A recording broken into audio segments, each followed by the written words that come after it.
El final de Cholula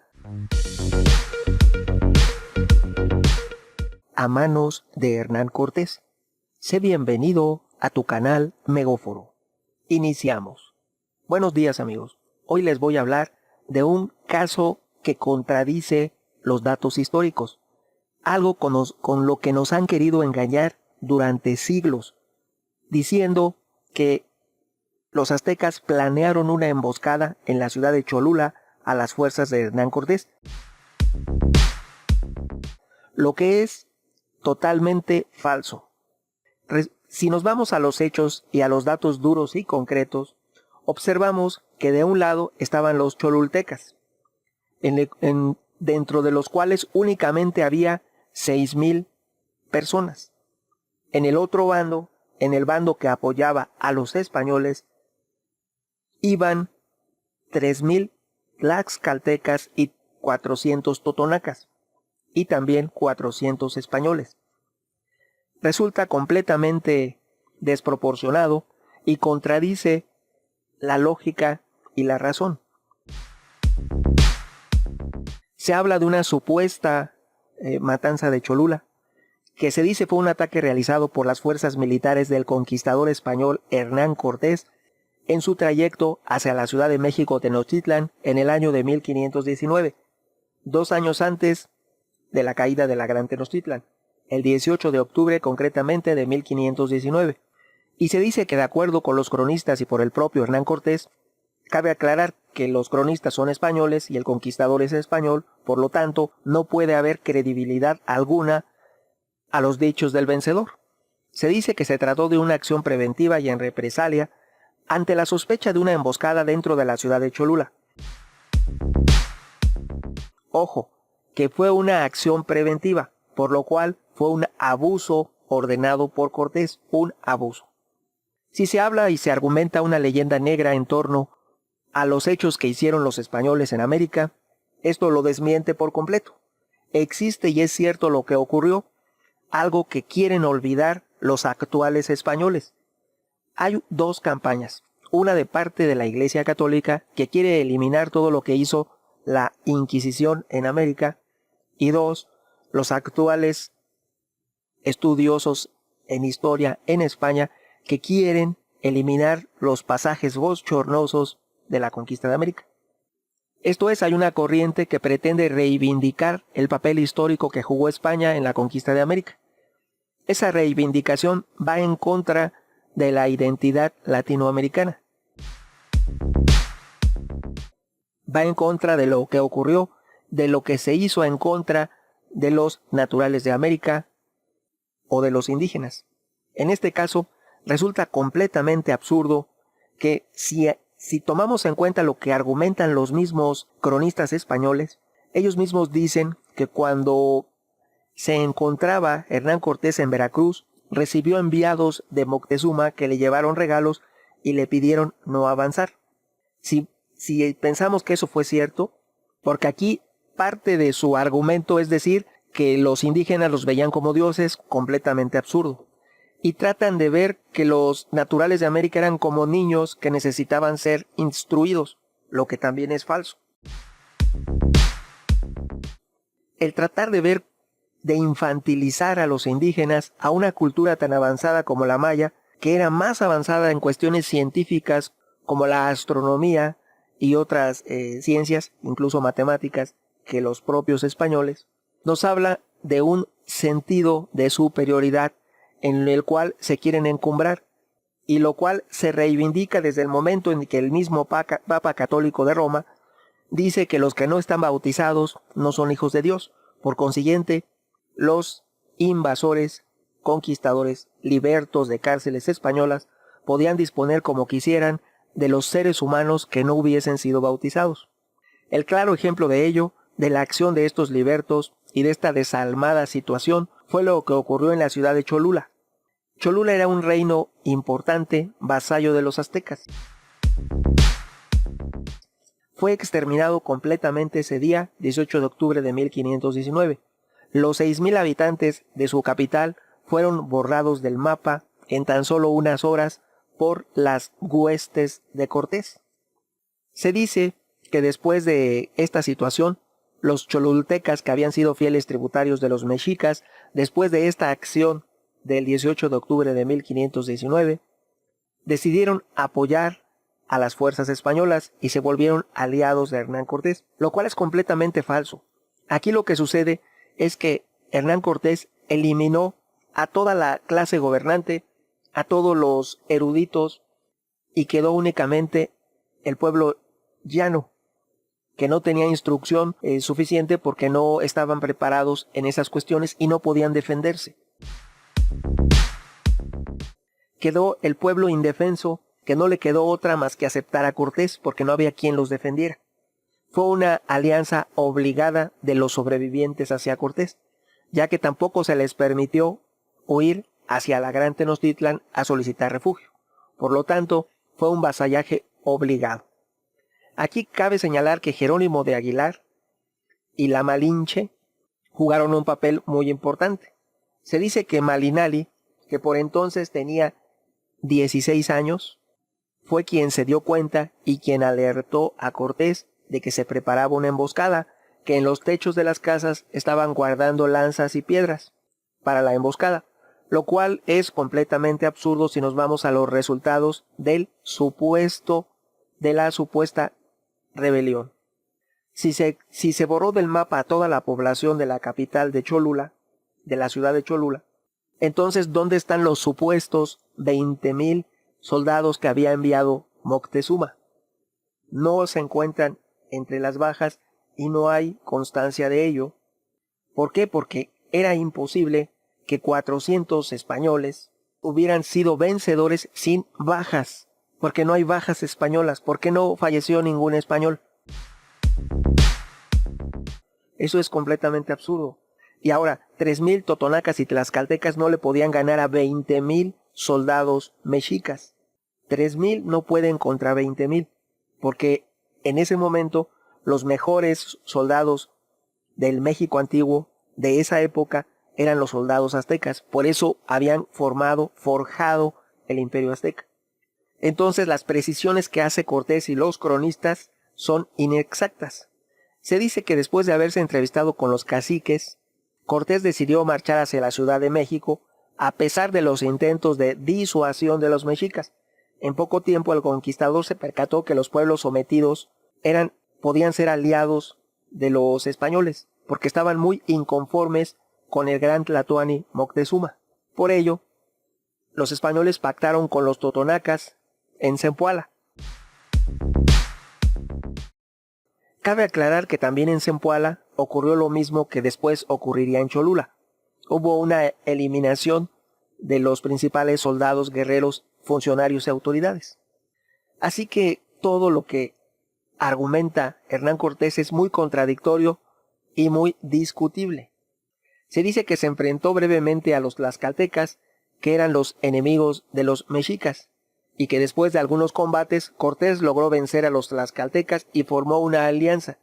Aquí cabe aclarar que resulta completamente ilógico las alianzas que va forjando Cortés. Son más que cuestionables.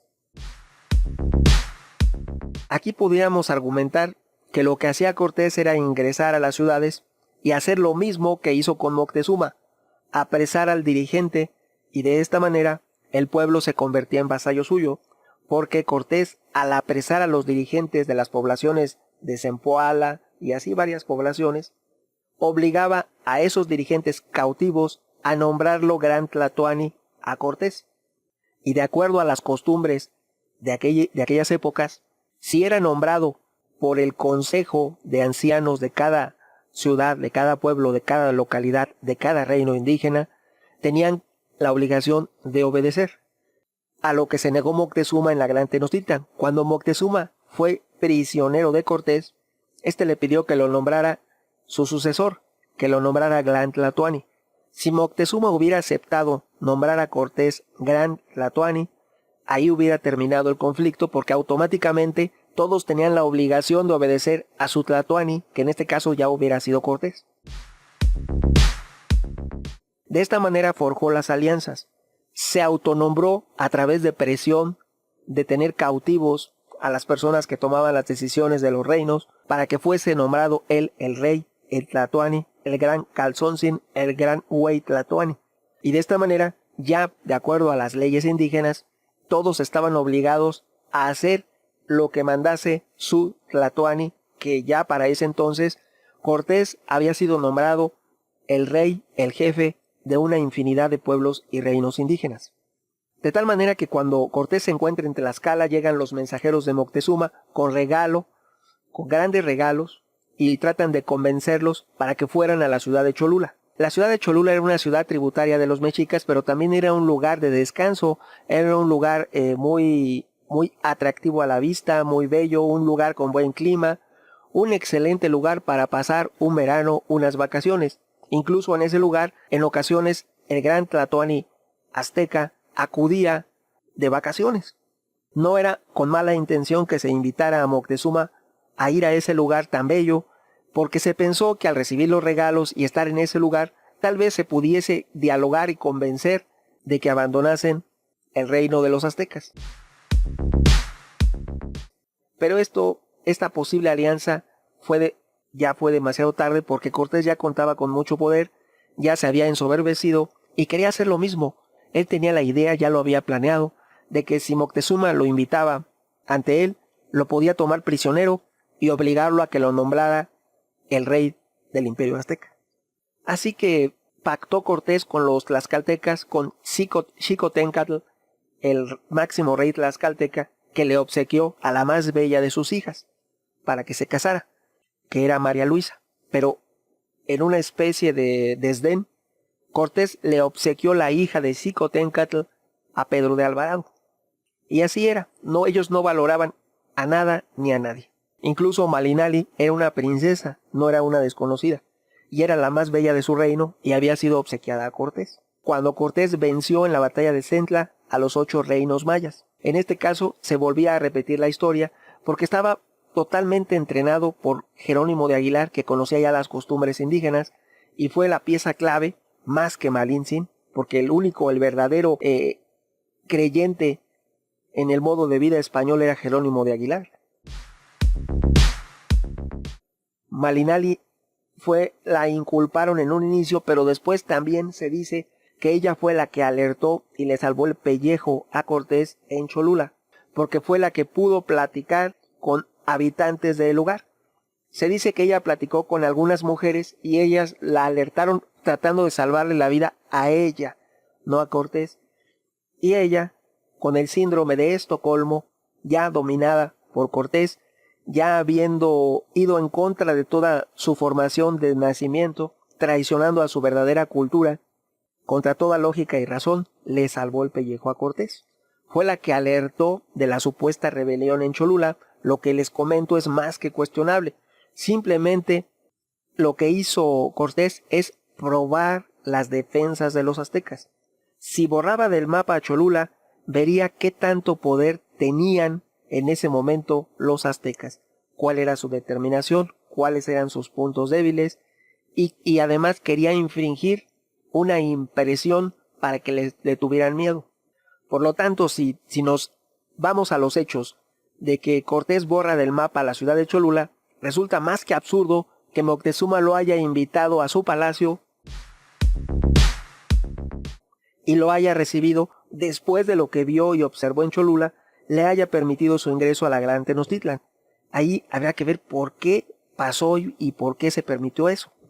Lo más lógico pensar es que entre los cautivos de Cholula había familiares, había personas importantes de los mexicas, y se le permitió el acceso, el ingreso a Hernán Cortés a la Gran Tenochtitlan ante Moctezuma, porque Moctezuma quiso rescatar a sus familiares, a sus amigos, a alguien que era de importancia para él. De otra manera no se explica que después de lo visto en Cholula se haya podido presentar y haya sido recibido en la Gran Tenochtitlan Cortés. Aquí se dice lo siguiente: Pedro de Alvarado y Bernardino Vázquez de Tapia fueron designados en un avance hacia la ciudad de Tenochtitlan para reconocer, para espiar, para investigar el terreno y la mejor ruta hacia la ciudad, lo cual es más que cuestionable porque ya en ese momento se estaba forjando la alianza entre el reino de Texcoco y Hernán Cortés.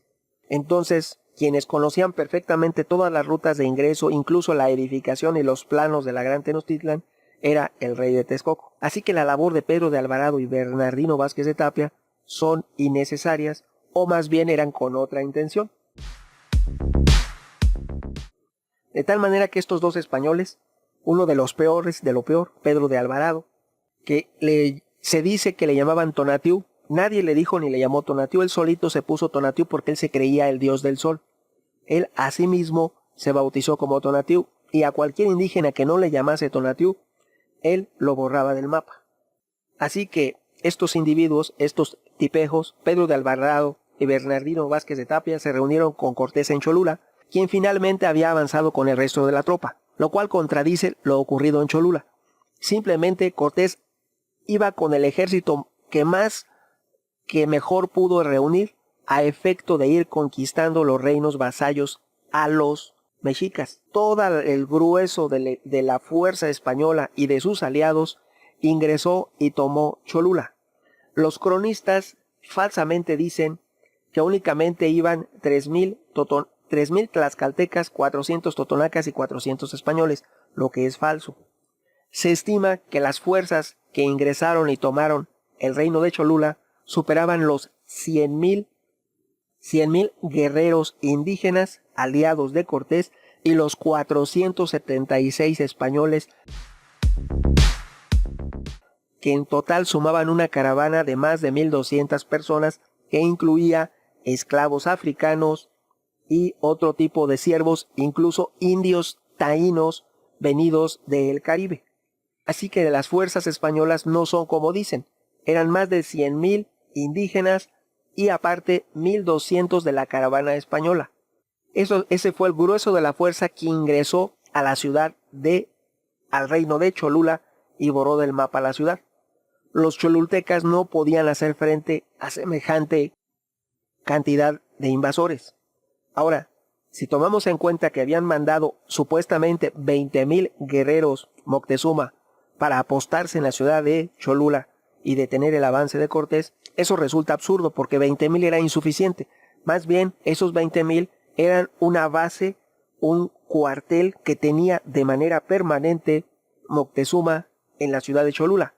No llegaron, no los enviaron, simplemente de ahí partían para vigilar y cuidar el orden de esa parte del imperio. Hay que considerar que por la extensión del imperio mexica estaban repartidos a todo lo largo y ancho de la geografía del imperio azteca sus diferentes soldados en diferentes cuarteles. Uno de tantos cuarteles era el cuartel de Cholula, que tenía 20,000 efectivos. Nadie envió, Moctezuma no envió a nadie. Esos ya estaban en ese lugar porque pertenecían al cuartel de Cholula. Ahora, 20,000 soldados aztecas no podían hacer frente a 100,000 aliados indígenas más los 1,200 de la caravana española.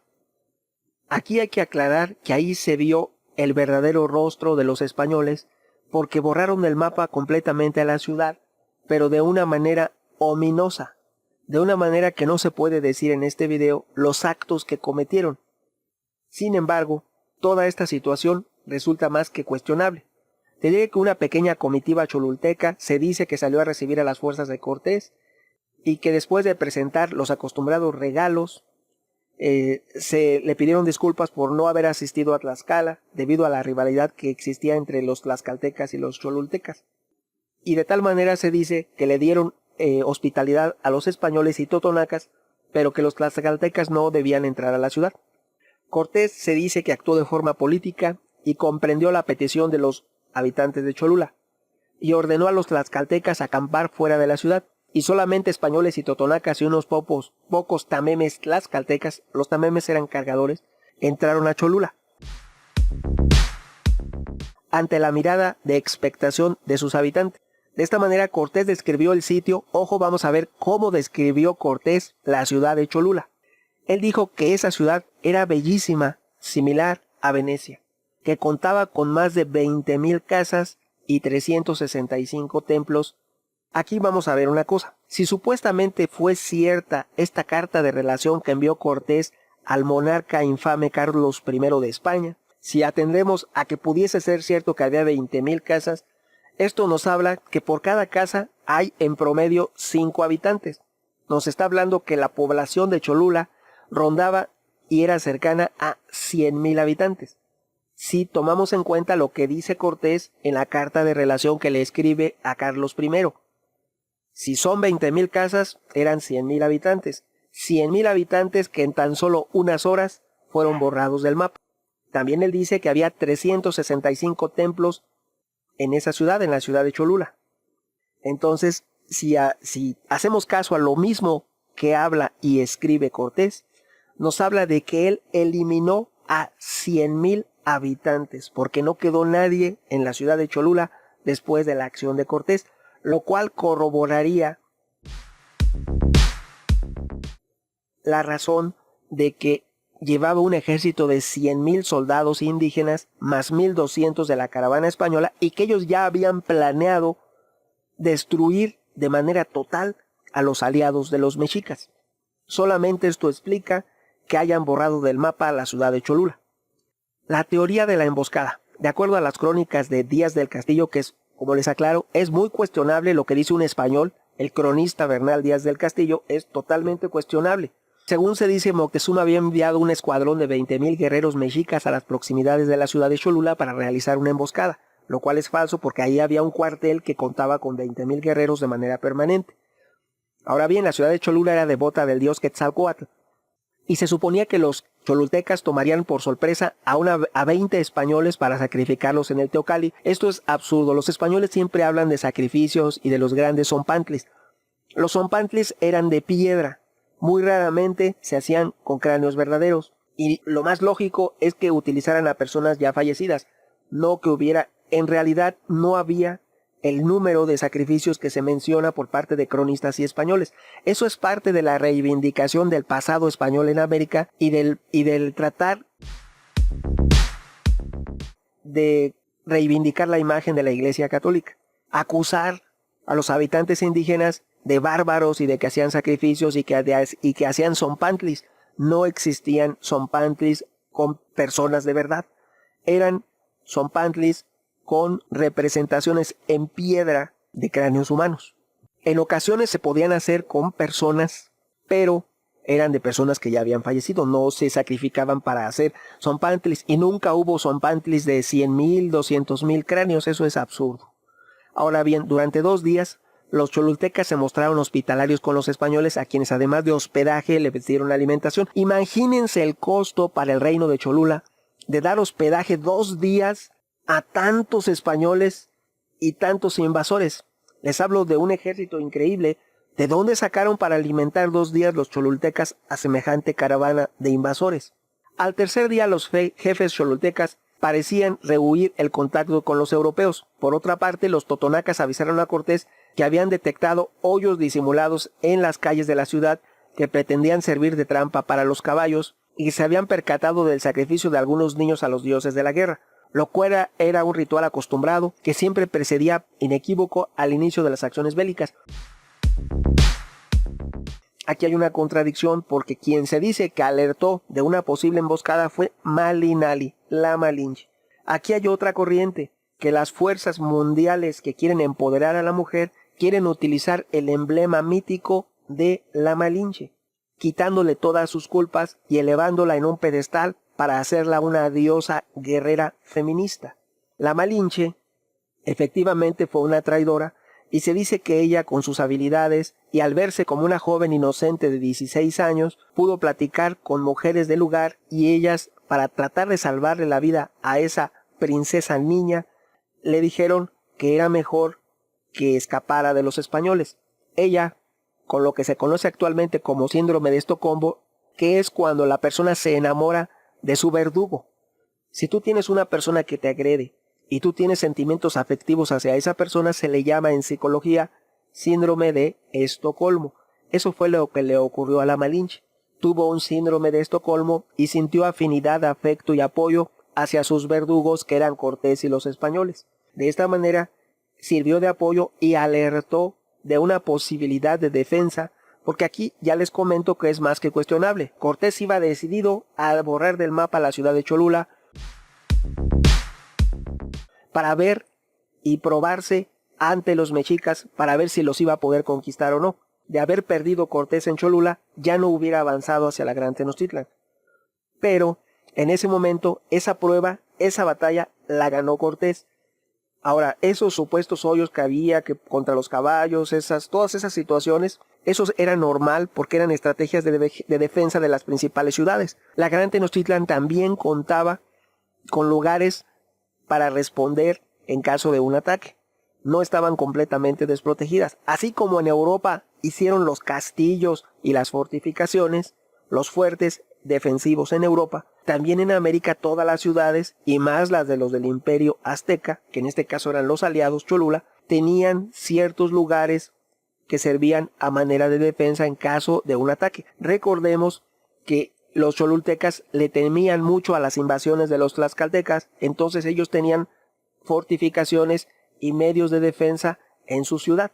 No eran específicamente por la llegada de los españoles, sino ellos ya lo habían hecho así porque llevaban mucho tiempo en conflicto con los tlaxcaltecas. Entonces ellos estaban prevenidos y por eso la existencia del cuartel azteca en Cholula con 20,000 efectivos. ¿Por qué? Porque era un medio de defensa ante una posible invasión de los tlaxcaltecas. No fue por los españoles ni era efecto de los españoles. Así que Cortés la Malinche le avisa a Cortés y este alerta a sus hombres y pidió apoyo a los tlaxcaltecas y por la noche deliberó la posibilidad de escapar a Huejotzingo y volver a Tlaxcala o de iniciar una acción preventiva de ataque para tomar por sorpresa a los cholultecas y se decidió por la última acción, tomar por sorpresa a los cholultecas, lo cual es absurdo porque si consideramos que si efectivamente hubiera sido cierto que estuvieran preparando una emboscada, entonces tendrían que estar preparados en todo momento, no iban a estar desprevenidos los cholultecas. Eso de que los tomaron por sorpresa solamente pudo haber sido cierto si la acción efectivamente hubiera sido al revés, que Cortés hubiera planeado una alianza, hubiera fingido una alianza y después hubiese atacado, que es lo que ocurrió por lógica. Ahora, el desarrollo de la eliminación del pueblo. A la mañana siguiente, Cortés le dijo a los gobernantes y sacerdotes que estaba enterado del complot y los puso bajo arresto, como ya les había comentado. Esos sacerdotes, esas autoridades de Cholula, no lo quisieron nombrar rey Calzoncin, no lo quisieron nombrar su rey. Si lo hubieran nombrado su rey, automáticamente ya todos hubieran sido aliados de los españoles. Al negarse a nombrarlo su rey, este ordenó la eliminación de todos los sacerdotes y toda la élite de Cholula, lo que desató el conflicto. Pero aquí les aclaro que Cortés iba completamente preparado para probar la respuesta de Moctezuma, lo cual salió ganando, como todos sabemos, y eliminó alrededor de 100,000 personas en tan solo unas horas. Los escasos sobrevivientes pidieron clemencia a Cortés, explicando que cumplían órdenes de los mexicas. De esta forma las hostilidades cesaron. Aquí cabe aclarar que miente el mismo Cortés, porque dice que los 20,000 guerreros mexicas nunca asistieron al lugar ni tuvieron contacto con los españoles durante el resto de la trayectoria hacia Tenochtitlan, lo cual es más que cuestionable y falso. Todo esto simplemente no pudo ser así. Así que todo lo que sabemos de la historia actualmente pudo no haber sucedido de esa manera. Es total, simplemente hay que irnos a los hechos y al resultado. ¿A quién convenía todo esto? Únicamente a Cortés. Nunca fue algo conveniente para los indígenas. Te diré que años más tarde, después de la situación que ocurrió de que borraron en el mapa a Cholula, esta acción fue criticada como innecesaria e injustificada por parte del hipócrita fraile Bartolomé de las Casas y el otro, igual, Toribio de Benavente. Las crónicas más cercanas a los hechos, según cuentan estos dos clérigos, dicen ellos que podían haber prevenido esa situación y que esto no debió haber ocurrido de esa manera.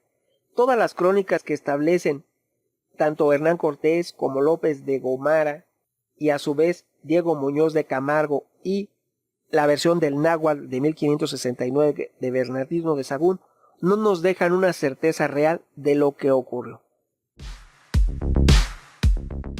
Simplemente están justificando una acción que es completamente injustificable e inexacta.